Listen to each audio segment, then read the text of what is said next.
भारत और अमेरिका के बीच तेजी से बढ़ता व्यापार $191.5 बिलियन का है।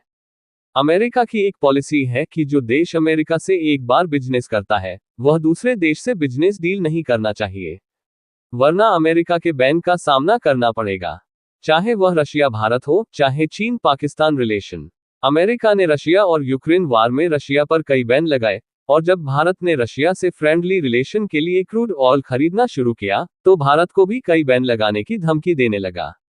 ब्रिक्स समिट में रशिया, भारत और चीन बढ़ता हुआ रिलेशन अमेरिका के लिए आंख की किरकिरी बन गया।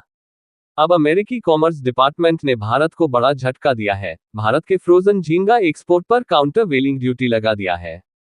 लेटेस्ट अपडेट्स जानने से पहले वीडियो को एक लाइक, एक शेयर और चैनल को सब्सक्राइब अवश्य करें। अमेरिका को भारत और इक्वाडोर झींगा एक्सपोर्ट करने वाले दो बड़े देश हैं। भारत और इक्वाडोर झींगा प्रोडक्ट्स का 60 से 80% तक झींगा एक्सपोर्ट करते हैं। ये फ्रोजन झींगा प्रोडक्ट्स यानी कि जमे हुए गर्म पानी के झींगों की जरूरत अमेरिका और चीन को सबसे ज्यादा लगती है।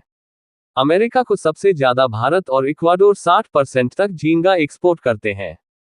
भारत से अमेरिका को $2.9 बिलियन यानी कि $300 करोड़ का झींगा एक्सपोर्ट होता है।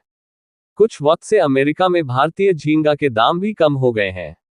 साल 2021-22 में 1 किलो भारतीय झींगा की कीमत $8.57 थी, जो अब घटकर $7.4 प्रति किलोग्राम रह गई है। एंटी डंपिंग और काउंटर वेलिंग ड्यूटी अपने देश के किसान या व्यापारियों को नुकसान से बचाने के लिए लगाई जाती है, जबकि अमेरिका में झींगा प्रोडक्शन नहीं होता है। भारत के फ्रोजन झींगा प्रोडक्ट्स पर 1.3% एंटी डंपिंग ड्यूटी पहले से ही लगी हुई है। काउंटर वेलिंग ड्यूटी तब लगाई जाती है जब इंपोर्ट करने वाले देश को ये पता हो कि बेचने वाले के देश में सरकार इस प्रोडक्ट पर सब्सिडी या दूसरी तरह की रिलीफ दे रही है। भारत और इक्वाडोर से अमेरिका को झींगा की अच्छी खासी सप्लाई हो रही है। इसी का वो फायदा उठाकर बिना कारण के ड्यूटी लगा रहा है, क्योंकि हमारे देश में 10 लाख टन से ज्यादा झींगा का प्रोडक्शन होता है। हम 7 से 8 लाख टन फ्रोजन झींगा एक्सपोर्ट करते हैं। झींगा बिजनेस पूरी तरह से एक्सपोर्ट पर निर्भर है। अमेरिका ने इक्वाडोर, इंडोनेशिया और वियतनाम पर एंटी डंपिंग ड्यूटी लगाई है। अमेरिका ने इक्वाडोर पर 3.75% एंटी डंपिंग ड्यूटी तो इंडोनेशिया पर 2.84% और वियतनाम पर 1.3% एंटी डंपिंग ड्यूटी लगाई है। जबकि भारत के फ्रोजन झींगा पर काउंटर वेलिंग ड्यूटी यानी कि सीवीडी लगा दी है। 5.75% सीवीडी लगाई है।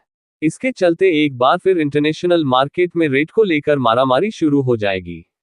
भारत लोकल मार्केट के साथ साथ चीन, गल्फ कंट्रीज, दुबई, सऊदी अरब, यूनाइटेड अरब एमिरेट्स, कतर जैसे देशों में एक्सपोर्ट मार्केट बना लेता है, तो अमेरिका पर डिपेंडेंसी कम हो जाएगी और भारत का सी फूड इंडस्ट्रीज भी बूस्ट होगा।